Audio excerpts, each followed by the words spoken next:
As the protests surrounding President Trump's immigration refugee executive order grew over the weekend, Uber came under fire for the great crime of having turned off their surge pricing to JFK Airport in New York in order to help travelers get home. What was so terrible about that? The New York Taxi Workers Association had participated in a 1-hour work stoppage to join the protest against Trump's executive order. So Uber was supposedly undermining that protest. Even though Uber turned off their surge pricing to avoid making a profit, only initiated that policy half an hour after the stoppage ended, and Uber's executives actually opposed the Trump executive order. But that was not good enough. Virtue signaling has swept the nation, with leftists policing each other to determine who doesn't clap the longest so we can shoot them. And now BuzzFeed has joined the fray. Just weeks after their idiotic targeting of HGTV couple Chip and Joanna Gaines for destruction because they committed the grave sin of attending a church where the pastor quotes the Bible on homosexuality, BuzzFeed now wants to target every other company it can find and give it the Uber treatment.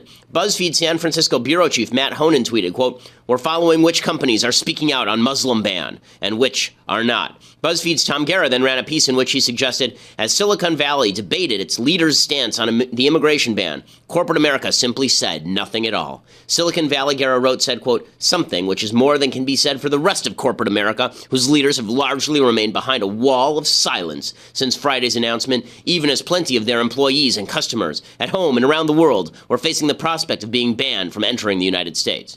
So, here's the question. Is it truly necessary for every company in the United States to take a position on a controversial executive order that is actually not a Muslim ban, that has not yet been fully interpreted, and that is still being adjudicated in the courts? Did every company in America have the responsibility to sound off on Obamacare?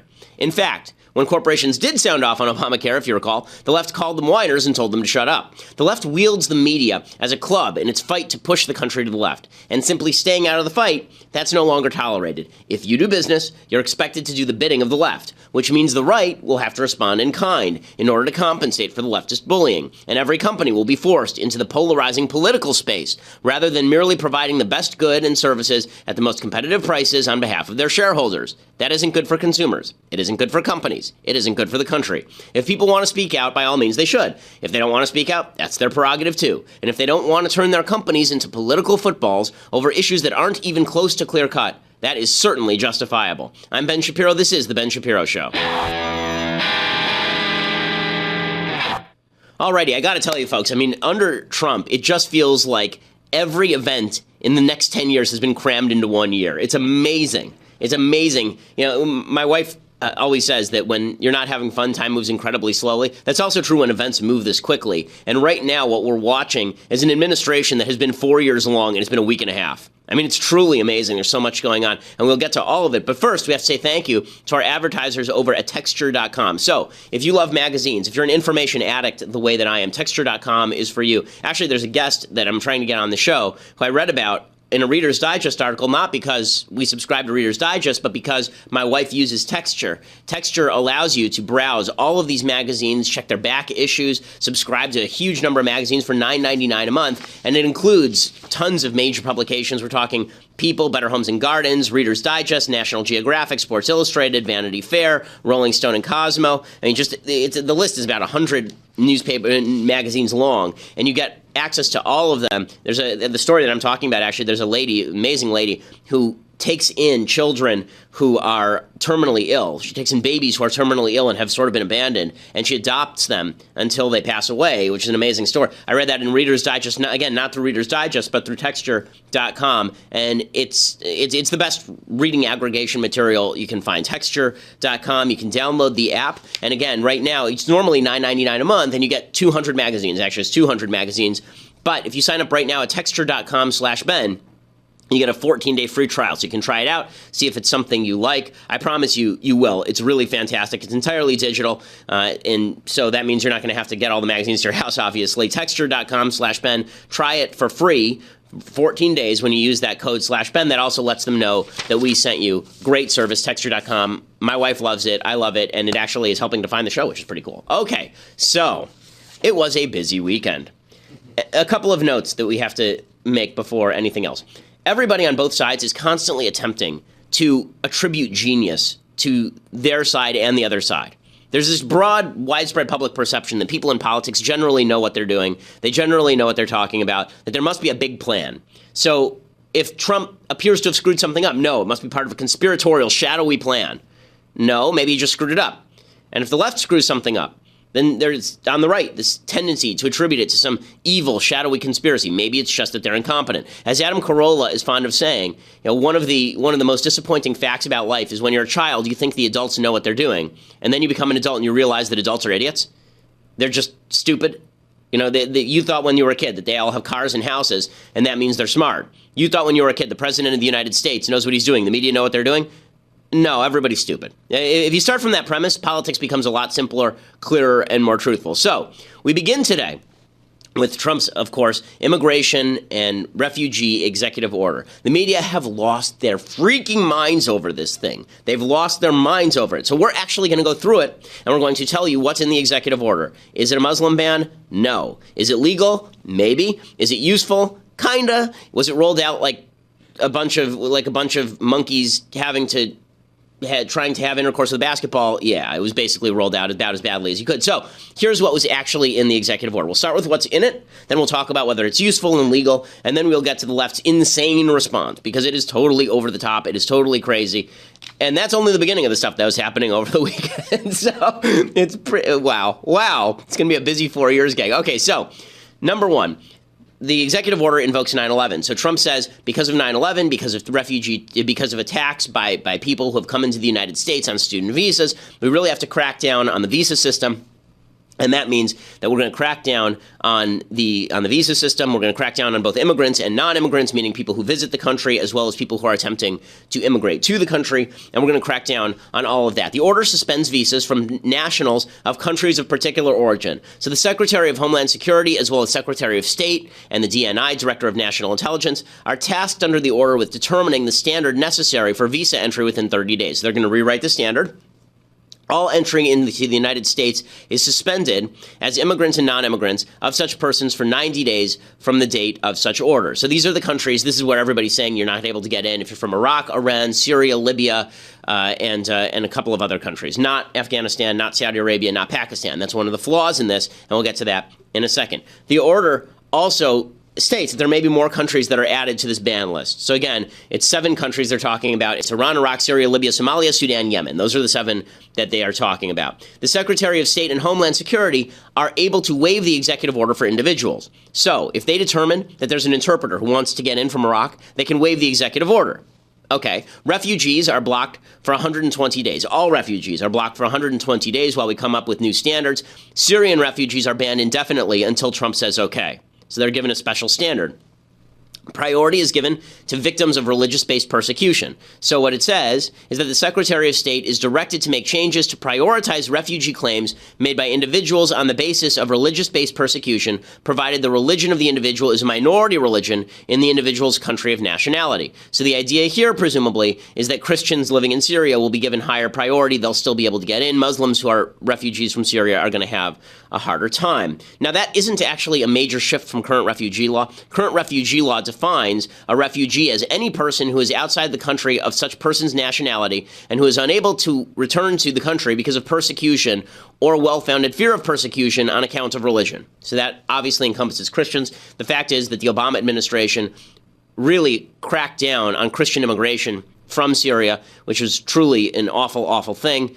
They took in, I think, single-digit numbers of Syrian refugees who were Christian in the last year, but they took in tens of thousands of Syrian refugees who were not. That's ridiculous. The order limits the number of refugees total in 2017 to 50,000. People have been saying, oh, wow, that's just awful. Okay, except that was the normal standard like 3 years ago. It was only upped in the last couple of years.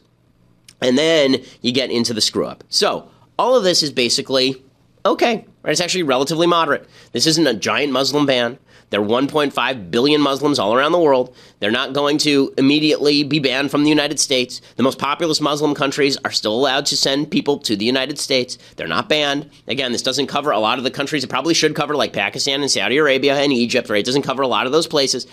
All it is, it's a temporary moratorium. It's not an outright ban, so it's not a Muslim ban. Okay, there's no way this is a Muslim ban. I've read the text. Members of the media should bother reading the text, but they don't. It's not a Muslim ban, folks. It just isn't. And the media is lying about that.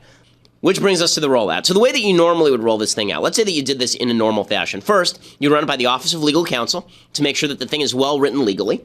Second, you'd probably want to pair it with some sort of executive order regarding how to help refugees, right? So you don't look like you're inhumane. So what you would do is you'd say, we're signing an executive order to help fund the creation of safe zones in Syria and in the Muslim Middle East for Syrian refugees, that they're not just getting slaughtered in Aleppo. Instead, they have a place to go, but they're not going to come here. Right? That's the idea. That's what you know. And by the way, that's actually Trump's policy. He wants those safe zones. He could have announced that at the same time. He didn't. Third, you make sure all the agencies are on the same page. You say, we're going to implement this. You tell all the agencies, we're going to sign this thing, right? And you give them drafts. You say, we're going to sign this thing. And when we sign it, it's going to go into effect. But you all have advance warning. You know how this is going to work. Instead, the way this was rolled out is Trump signed it. Nobody in any of the agencies knew what was going on. DHS didn't know what was going on. The Border Patrol didn't know what was going on. And so they called the White House and they said, okay, well, you know, this order doesn't make clear what happens to people who already have visas, right? How about people who already have green cards? What do we do with those people? And DHS said, what we'd like to do is let them in. Right? And then if you want to check their visas later, but don't hold them up at the airport or turn them around just because they're visiting family back in Iraq or something. Instead, they went to Steve Bannon and Stephen Miller.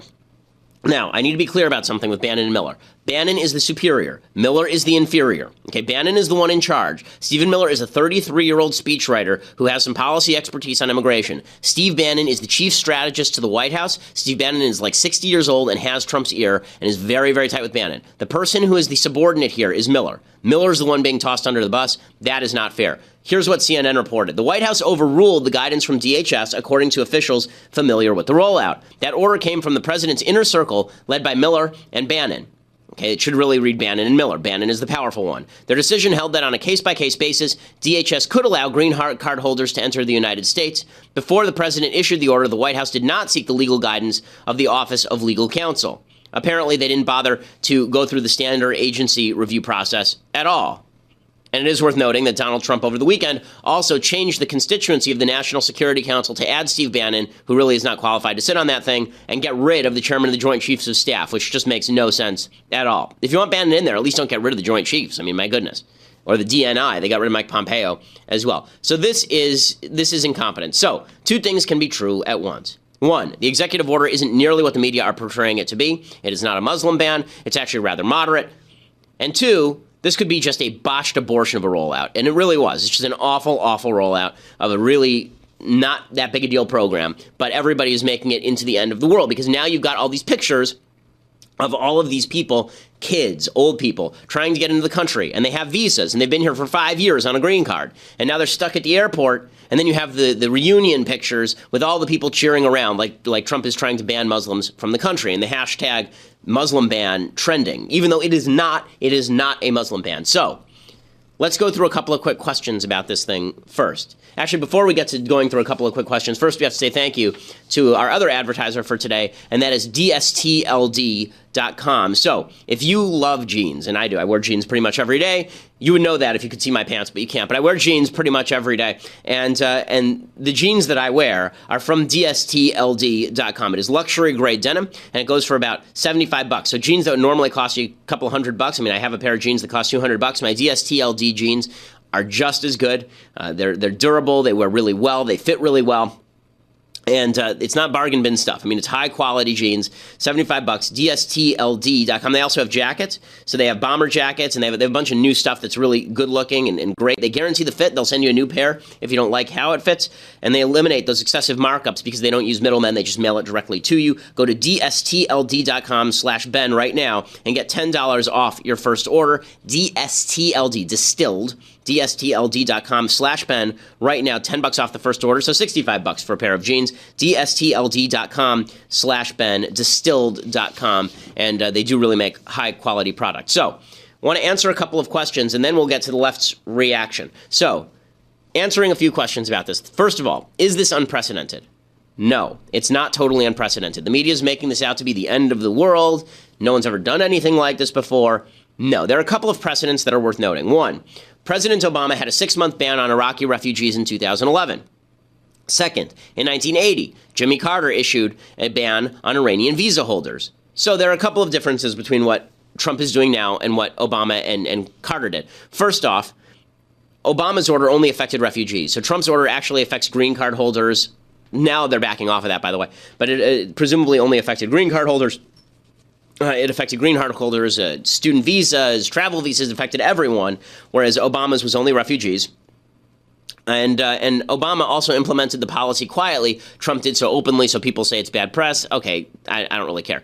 Carter, how about Carter's policy? He put a moratorium on new Iranian visas with an exception for humanitarian purposes, so he didn't ban refugees, and a cancellation of then current Iranian American visas. The purpose of that policy was to get the Iranians to give up the American hostages. It wasn't meant as a broad-based, indefinite policy. So it's sort of like those cases, and it's sort of not like those cases. I want to be as honest as possible in how we analyze the actual law. How about the legality of this thing? Is it legal or is it not legal? And this is what people are asking because courts have issued stays on parts of this executive order. So there's a really interesting kind of legal argument for people who like the specifics between Andy McCarthy of National Review on one side and David Beyer of the Cato Institute on the other. It really comes down to two provisions of immigration law. One provision says no person shall receive any preference or priority or be discriminated against in the issuance of an immigrant visa because of the person's race, sex, nationality, place of birth, or place of residence.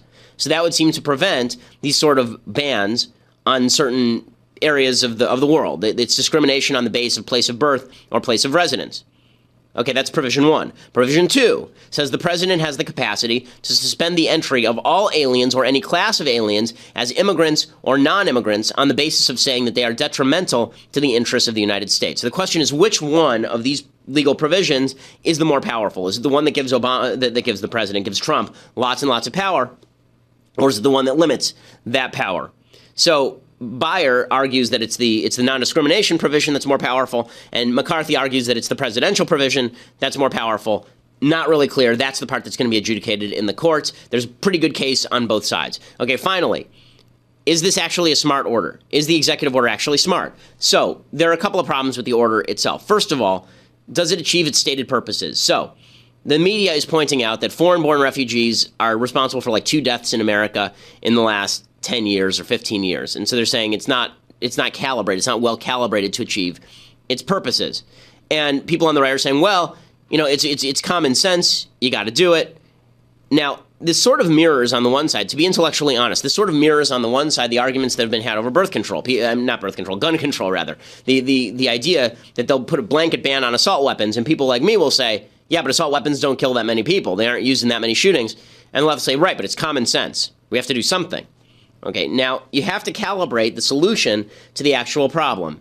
I agree that if we can't vet refugees, regardless of whether they're terrorists or not, we shouldn't let people in we can't vet. That's just a good general principle. Just as there's a background check, a federal background check that happens when you get a gun, the same for mental illness and for criminal background check. And the same thing is true when it comes to, if you're a federally licensed firearm dealer, that's true. The same thing should be true when it comes to coming into the country, immigrating into the country. So it's not really about Syrian refugees per se. It should be applied to everyone. It should be we're creating a new standard for visas, and it applies to everyone. And the reason for that is that it's actually underbroad, right? It's too narrow. What if somebody comes from Saudi Arabia, let's say on a student visa or a travel visa, they overstay their visa? This policy doesn't really apply to them per se. It doesn't stop them from coming into the country. They're from Saudi Arabia, right? Not from one of these 7 named countries. Well, every hijacker on 9/11 was from Saudi Arabia or Egypt. Hey, how about Pakistan? Lots of terrorists come from Pakistan. Doesn't do anything about Pakistan. So if you're going to cite 9/11 as your rationale, you should actually calibrate a policy that would have stopped 9/11. Otherwise, you fall into the same trap as folks on the left when they say that their policy wouldn't have stopped Sandy Hook, but it's good anyway. Right? You actually need to tailor the policy so that it'll help stop things. So this is why I say this is a pretty narrow policy. It actually is not a broad policy. It's a pretty narrow policy. Second of all, it's an overbroad application. Again, stopping people in the air with no warning is just foolish. It leads to bad press.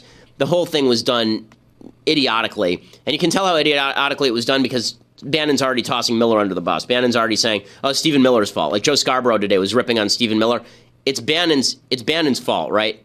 I mean, the fact is that Bannon is the guy who's largely in charge of these executive orders, but he's blaming Miller to get out of it. So that's where we stand on this thing. Now, The left has lost its mind. And for that, for us talking about what the left has responded, you're going to have to actually subscribe at dailywire.com, and you can watch the rest of the show there. You can also be part of the mailbag. You can watch the show live.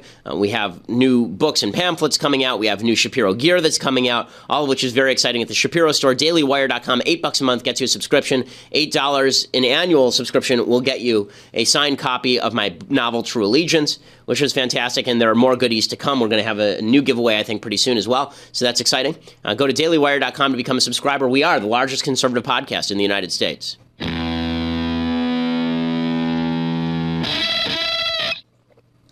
So, moving along with my premise here, which is that everyone's an idiot, the left has completely lost their mind.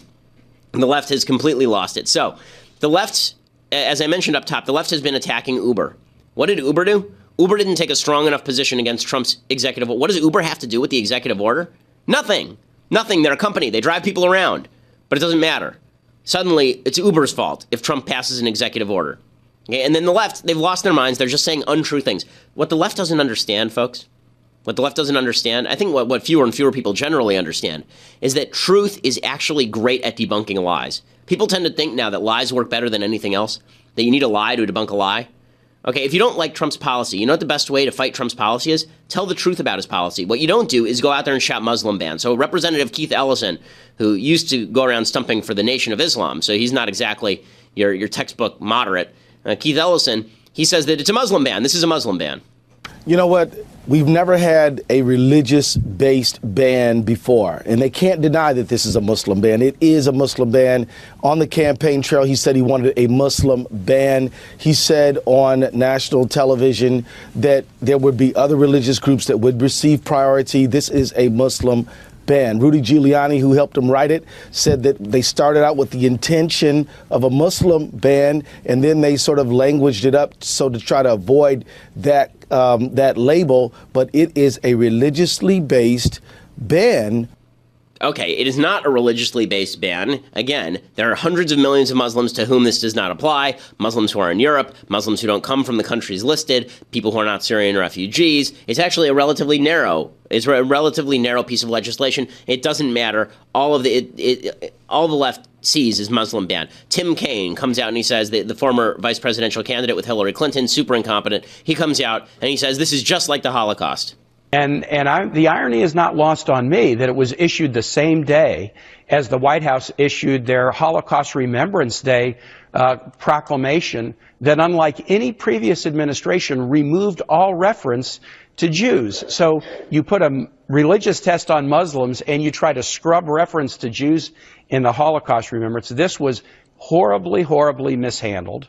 And horribly mishandled, but to pretend that this is like a new Holocaust. Okay, can I explain to people like something about history? Like read a book? Okay, the fact is, the reason that the United States' refusal to take in more Jews during the Holocaust was a serious problem is because everyone else also refused to take in more Jews.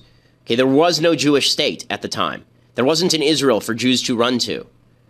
Can you name a Muslim country? I can name 57 of them. Okay, there are 57 Muslim countries. Turkey has taken in, I think, 2 million Syrian refugees at this point. There are lots of places for Syrian refugees to go if Saudi Arabia feels like taking in Syrian refugees, which presumably they don't. The idea that it's up to the West to take in all of these refugees from countries that have a long history, not only with terrorism, but just with extreme beliefs with regard to civil rights, that's silly. There's plenty of places for people to go. This is not the same thing as the Holocaust by any stretch of the imagination. What's happening in Syria is awful. What's happening in Syria is evil. But the idea that Syrian refugees have to come to the United States or die in Syria is really silly, which is why I've said I think that Trump should have announced his actual policy on this thing at the same time. He should have said, we want to set up safe zones so Syrian refugees have a place to go. But that place to go is not going to be here. Elizabeth Warren is making her bones over this, too. She's shouting and screaming and calling a powwow over at Logan Airport. She's raising the smoke signals about what's going on. We have all heard about this order that President Trump has given. It is illegal. It is illegal. It is unconstitutional. It is unconstitutional. It will be overturned. It will be overturned. Okay, the charisma of a wet paper sack Indian Chief Elizabeth Warren, speaking at Logan International Airport. So the airports were swarmed with thousands of people this weekend, impeding travel. I feel bad for Sage Steele at ESPN. She tweeted out something like, I have sympathy for the protesters, but can I please get to my damn flight on time? And people lost their minds. How dare she? She would have been angry at Rosa Parks for holding up the bus. Well, no. You can actually hold a protest. The whole point of the Rosa Parks thing was that it was about the bus line, right? That's the point of it. The point of the airport protest is not about the airports. It's about the government. Okay, so you can actually allow people to get to their flights on time. I'm on Sage Steele's side, I'll tell you. I mean, like, if I want to get to my flight, I don't care who's protesting. I'm like, if I want to get to a flight, I'm like Robert Hayes at the beginning of Airplane. I'm knocking out the people who are trying to hand me literature if I want to get to a flight. Right, so it's ridiculous, but they took over all the airports, and well, you know what? I'm going to save the Screen Actors Guild for the stuff I hate because that was really absurd. But the left, needless to say, they lose their minds. It's the end of the world. Trump is banning all Muslims. There's an article today that's trending on Twitter about how Trump is attempting a coup. This is a trial balloon for a coup. Are you people out of your damn minds? Are you totally crazy?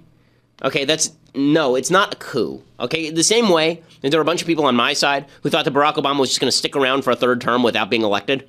No, it wasn't going to happen. Donald Trump is not staging a coup. Okay, I'll let you know when there's a coup in the works. There's not a coup in the works. This is just stupid incompetence. Okay, so here's Trump's response. So Trump responds by giving a statement, and his statement is largely correct. Right? So his statement says, let's see.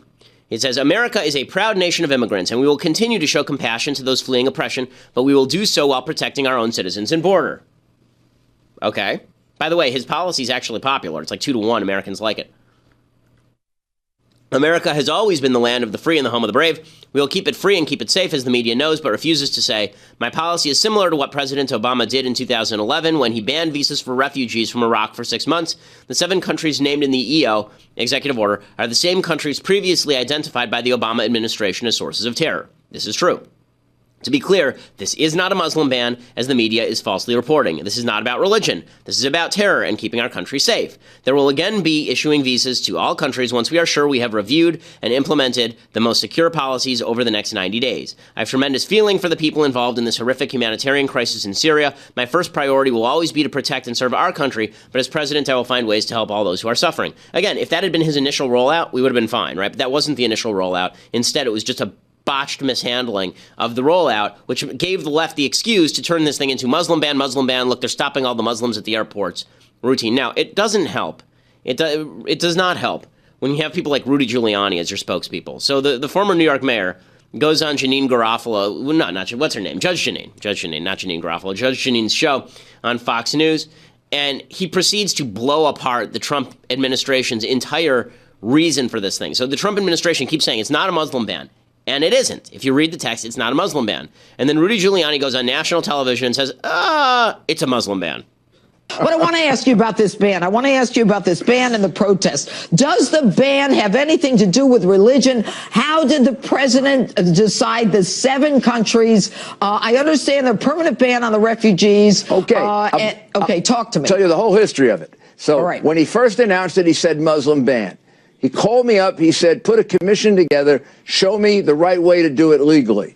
I put a commission together with Judge Mukasey, with Congressman McCall, Pete King, a whole group of other very expert lawyers on this. And what we did was we focused on, instead of religion, danger. The areas of the world that create danger for us, which is a factual basis, not a religious basis. Perfectly legal, perfectly sensible, and that's what the ban is based on. It's not based on religion. It's based on places where there are substantial evidence. Oh, you stupid man. You stupid man. Stupid. Okay, if you're going to make the case that it's not a Muslim ban, don't say Trump said he wanted a Muslim ban, and then he said, how do we do it? So he made up a different excuse for doing a Muslim ban. We just called it something else. God bless America. This is why when people keep saying everyone's a genius, everyone's got a secret plan, it's all 4D chess. No, it might just be monkeys attempting coitus with a basketball. Okay, it might just be a bunch of people running around like chickens with their heads cut off, not really knowing what they're doing on all sides. Okay, if you just imagine that this is basically that scene at the end of Animal House where Kevin Bacon is standing around screaming, all is well, be calm, and everyone around him is running around like a crazy person. That's basically what politics is in America today. Right, left, and center. It's totally nuts. And as proof of this, over the weekend, Trump releases a statement about the Holocaust. Okay, and here is the statement about the Holocaust. It is with a heavy heart and somber mind, is Holocaust Remembrance Day. Heavy heart and somber mind, we remember and honor the victims, survivors, heroes of the Holocaust. It is impossible to fully fathom the depravity and horror inflicted on innocent people by Nazi terror. Yet, we know that in the darkest hours of humanity, light shines the brightest. As we remember those who died, we are deeply grateful to those who risked their lives to save the innocent. So, here's the thing, right? This thing doesn't mention the Jews, right? So if you're actually going to talk about the Holocaust and the Nazis, you might want to mention the victims of the Holocaust, the Jews. So yes, there were the victims of the Holocaust. There were gays and there were gypsies. But the Wannsee Conference of 1943, directed by Heydrich, was specifically designed to murder 11 million or more Jews in all of the occupied territories by the Nazi Party. This is the idea. It's maybe the only genocide in history that was openly organized to destroy the entire population of an ethnicity from the face of the earth. Okay, so to not mention the Jews in the context of the Holocaust is just idiotic. It's just idiotic, right? It's stupid. So, look, even Barack Obama, who is super horrible on this stuff and ran the worst administration for Israel in the history of the United States, even he understood that you have to mention the Jews when you talk about the Holocaust. Like, come on. So Hope Hicks is the spokesperson for the Trump administration.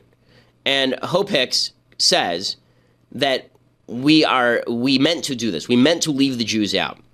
Really, she said this. She said, despite what the media reports, we are an incredibly inclusive group, and we took into account all of those who suffered. You could do that by mentioning Jews and gypsies and homosexuals. You can mention all those people. That's okay. But to just say innocents suffered, that's a way of rewriting history. It is. It's what the Soviet Union used to say about the Holocaust. It wasn't that big a deal. It was just another instance of people being killed. John Podhoretz gets this right in commentary. He says, no Hope Hicks and no to whomever you are serving as a mouthpiece. The Nazis killed an astonishing number of people in monstrous ways and targeted certain groups, gypsies, the mentally challenged, open homosexuals. But the final solution was aimed solely at the Jews. The Holocaust was about the Jews. There is no proud way to offer remembrance of the Holocaust that does not reflect that simple, awful world's historical fact. Okay, that's true. So, is this a big deal? I don't think it's the world's biggest deal. I think that probably what happened is whoever wrote the statement decided it was too complicated to mention the Jews for whatever reason. Maybe they were trying to please their alt-right base. Maybe they're just stupid. I don't know. I can't attribute motives to people. I don't know. What I can say is that when you make a boo-boo, you should probably correct it, not double down on it. But knowing Steve Bannon and knowing the people who surround Trump and knowing Trump over the past couple of years, he has never made a mistake, right? There's never been a mistake. Everything must be doubled down upon. So Reince Priebus, playing the Trumpian lackey, goes on national television, and then he says there are no regrets for ignoring Jews in the Holocaust statement. So for the record, that's the case. And do you regret? Certainly we don't mean does the president regret ill will to anybody. Do I don't know about regret. It's just statement? no. There's no regret. Not acknowledging the pain that we acknowledge it. We acknowledge the horrible time of the Holocaust and what it meant for history. But why whitewash Jews from that I'm statement? not whitewashing anything, Chuck. I just told you that it was horrible. And, well, I'm telling you now that that's the way we feel about it, and it's a terrible time in history.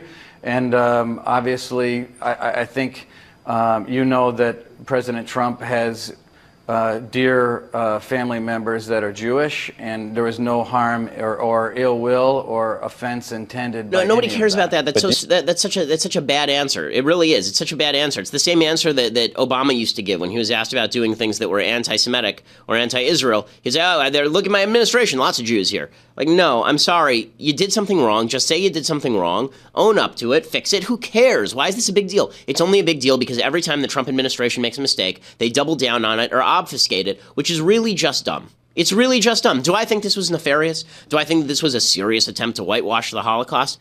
No, I really don't. I think they're just idiots. Again, I think that if you come up with the premise that everyone's a moron, you're pretty well served in all of this. Okay, time for some things I like and then some things that I hate. So, things that I like, we're going to do Shakespeare this week because everything has now become Shakespearean tragedy or comedy. So there's a great series that no one has ever seen. It's from Canada, and it's called Slings and Arrows. And the premise of the series is there's this group who's trying to put up a bunch of Shakespeare plays, and they have no money, and nobody wants to see them, but they're trying, and they're struggling to do it. And right before they're about to open, the director drops dead. but his soul sort of remains with the company, haunting the company. While the director, the new director who he brings in, is sort of haunted by him like Macbeth, and they're doing the play of Macbeth. So it's really funny. It's really clever. It's really charming and witty. It's called Slings and Arrows. You can check it out. Here's a little bit of the preview. Here's to another 25 years at the festival. I do entreat your grace to pardon me. I know not by what power I am made bold.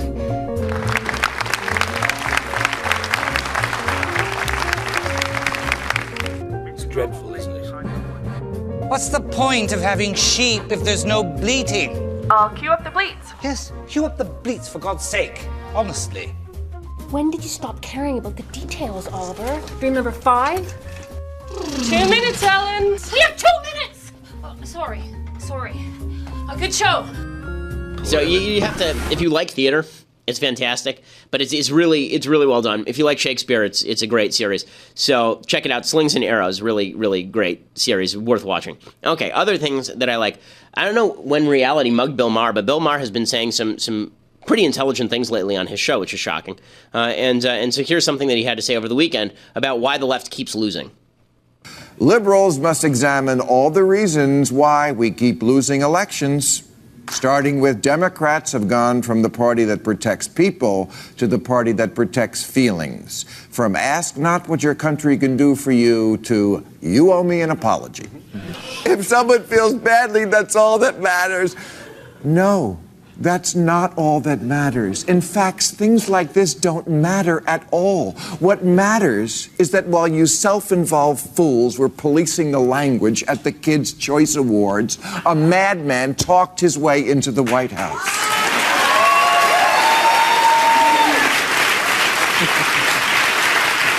Okay, so leave aside that last part. It is true that the left has destroyed itself with its obsession with feelings. It makes them look like idiots. And most Americans look at them, and most Americans still agree with me slogan here, right? The one that I made up right here, this facts don't care about your feelings routine. Most Americans still agree with that. Most Americans still believe that unless you're actually actively harming somebody, then your feelings matter a lot less than the actual act of bullying people or hurting people. And the left has failed to acknowledge that. And so what they've done is they've actually glommed together really bad things and just things that are annoying. And that's really stupid, because what that does is it means that really bad things start to look like just annoying things. When you put bad things and annoying things together in one bag, it gets hard to tell the difference between bad and annoying. That's what the left has done. And in the process, they've made bad things into annoying things and annoying things into bad things. You have to keep them separate. Bad things are bad things. Annoying things are annoying things. They're not the same. Okay, other things that I like. And the media has suddenly been hit with the self-aware stick. Chuck Todd on NBC News, he finally admits, you know why Hillary lost? It's because we in the media kept pretending that Hillary was doing fine.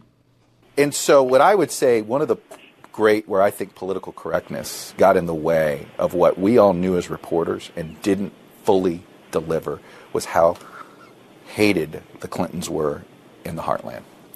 And I think it was a fear of, is it going to look like it's sexist, anti-woman, if we say that, Right. Look, there were no Donald Trump for prison posters that I saw on the trail on anybody's lawn. People so willing to express their distaste that they would put it on their yard. But I did see it with Hillary Clinton. I mean, this is one hell of an admission. He's basically saying, we knew the truth. We didn't tell you the truth because we told you the truth. We were afraid you'd call us sexist. You want to talk about feelings over facts? That's feelings over facts right there. Amazing admission by Chuck Todd. Okay, time for some things that I hate. Every day we could actually just do things I hate, and we could just say everything, and then we'd be done. But then it would be too short. So instead, we named specific things that we hate. So last night at the Screen Actors Guild Awards, the actors felt it necessary to sound off again. Now, they have every right to sound off as much as they want to, but the cheers that they received for this, like, oh, they're so brave. Oh, they're so brave for doing this. Yes, I'm sure they're so brave for telling all of their lefty friends all of the things their lefty friends cheer them for, and conservatives are willing to ignore because we'd rather watch Stranger Things than hear the actors in Stranger Things babble about silly things. So, it began last night with Ashton Kutcher attacking Donald Trump's executive orders. That's right, the star of Dude, Where's My Car has something important to tell you about immigration and refugee policy. Good evening, fellow SAG-AFTRA members and everyone at home. And everyone in airports that belong in my America.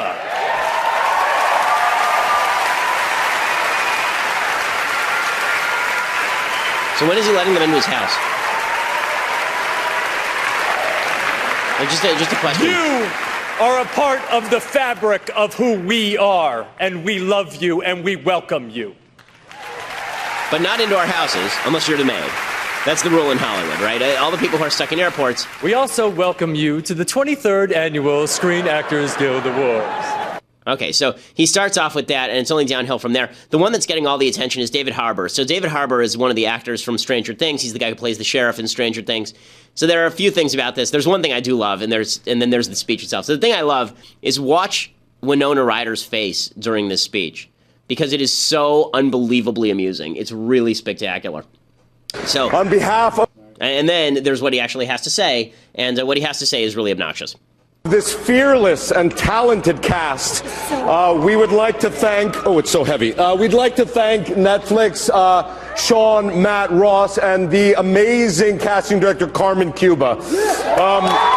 And I would just like to say that in light of all that's going on in the world today, it's difficult to celebrate the already celebrated Stranger Things. But this award from you, who take your craft seriously and earnestly believe, like me, that great acting can change the world, is a call to arms from our fellow craftsmen and women to go deeper, and through our art to battle against fear, self-centeredness, and exclusivity of our predominantly narcissistic culture, and through our craft to cultivate a more empathetic and understanding society by revealing intimate truths that serve as a forceful reminder to folks that when they feel broken and afraid and tired, they are not alone.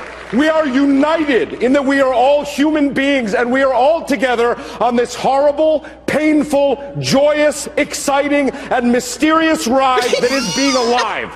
Now, as we act in the continuing narrative of Stranger Things, we 1983 Midwesterners will repel bullies. We will shelter freaks and outcasts, those who have no homes. We will get past the lies. We will hunt monsters. And when we are at a loss amidst the hypocrisy and the casual violence of certain individuals and institutions, we will, as per Chief Jim Hopper, punch some people in the face when they seek to destroy the weak and the disenfranchised and the marginalized. I love all the actors. Okay, so stop right there. So punch some people in, and all the actors are like, yeah, where's my paid security? Right? The last time these actors punched somebody in the face was never. Okay, so a few things about this that are really incredible. First of all, the arrogance of actors just generally is astonishing. We change the world with our acting. No, nobody watched Stranger Things and they went, refugee policy. Now I understand. Yeah, the fact is, you'd never see this sort of arrogance from the people who actually make the world go, right? At the Plumbers Convention, no one gets up winning the Plumber of the Year award and they go, plumbers can change how people feel about the world. No, plumbers are here to fix your plumbing. Actors are here, sorry to break it to you, gang, actors are here to amuse us. Actors are here to entertain us. Maybe they help change our feelings about certain issues, but those issues are few and far between. Most of the time we put on entertainment at night because it's entertaining, not because we're looking to have our worldview change. But this idea is, we believe that our craft changes the world. No, actually, it's the writers who are doing that. You're just the actors. Okay? And when people act badly, like Chuck Schumer broke into tears over this whole thing, people just mock him. So, that's number one. Number two, that's an amazing line, the one that they're cheering where he says, we will punch some people in the face. Okay, so I'm old enough to remember when Donald Trump was saying that he would pay the legal bills of people who punched people in the face at his rallies. You remember this? And the entire left lost their mind. And I said, this is not good. It's not good when Obama says we'll bring a knife to a gunfight. It's not good when Donald Trump says he'll pay the legal bills of people who assault people at his rallies. And it's not good when actors say we're going to punch people in the face because we disagree, and the entire Hollywood crowd starts cheering. Can you imagine what the reaction would have been if Clint Eastwood in 2012 at the RNC had said, Obamacare is an awful policy, and you know what we're going to do? We're going to say, make my day. Right? The left would have said, what, is he threatening to shoot people? Right? Is he threatening violence? How dare Clint Eastwood? But this guy gets up there and he starts shouting. He's never heard of this guy before Stranger Things. This guy gets up there and he starts shouting about we're going to punch people in the face. And then they wonder why the American discourse is dying. They're wondering why it is that the social fabric is falling apart. Listen, you can disagree with the executive order. You can think that it's badly written. I think parts of it are badly written too. You can think it was horribly rolled out. You can think whatever you want about it. It doesn't give you the right to act with violence against other people in a civilized society. That is the definition of civilization. But he's being cheered by people on the left for this sort of thing. He's being cheered. And that's an amazing statement about where we are in American politics, that this is considered heroism. To get up there wearing a black tie and wearing a tux at a place where nobody's getting punched because they've got high-level security and cops surrounding the entire place, talking about punching your political opponents. This is not good for the country. It's really bad for the country. And everybody cheering and saying this is brave. It's not brave in the slightest, and it's not good in the slightest. You can oppose everything and still still say that violence in pursuit of your political ends is the beginning of fascism. So that's ridiculous. Okay, final thing that I hate. Lena Dunham, I got actually a little criticism because I've been saying that Lena Dunham has the charm and looks of a russet potato. The reason that I say that I make fun of Lena Dunham's looks is because she's made an issue of her looks. She's said things in the past like, if you're not sexually attracted to me, it's because you're a sexist. And then she has a nasty habit of getting naked in all of her shows because she wants to demonstrate to the world that nudity is somehow bravery if you're not pretty or something. So, in just another example of this, Lena Dunham decided that she was going to do a personal ad for healthcare naked in her bathtub, of course. Hi, my name's Lena Dunham. Oh, no. Whether you like me or hate me, I'm guessing you love health insurance. And you only have 3 more days to sign up at healthcare.gov. You won't see an ad for this on TV. I have no idea what happened. Please go. Get what's yours. Enjoy. NSFW. What? Just what? Why shouldn't the bathtub? Why is she here? Why is she talking? And by the way, in 10 years, she will be Winona Ryder. She'll be the lady who looks like she's completely disconnected from reality, making weird faces on the stage. Right? I don't know. Oh, Winona Ryder. Wow. Okay, it makes me appreciate her performance so much more because she was actually able to get through it. I mean, this is like, it's spectacular. It's just spectacular. Well, come back tomorrow when there's sure to be more insanity. Trump is supposed to announce a Supreme Court pick tomorrow. I'm going to talk about what we should be looking for in a Supreme Court pick tomorrow, and I'm sure there will be much more fallout on all of this. Plus, I can only assume more actors doing ridiculous things, which should be instead of things I hate, it should just be called actors doing ridiculous things, because that's basically where we are. Well, guys, we've been here for like a week and a half. It's been President Trump for a week and a half, and I'm already 7 years older. So by the time this is like the end of the third Indiana Jones flick. By the end of this administration, I'm going to be that guy who has his face completely melt off and he's 180 years old and then withers into dust. So you can watch that process tomorrow. Just come on back. I'm Ben Shapiro. This is The Ben Shapiro Show.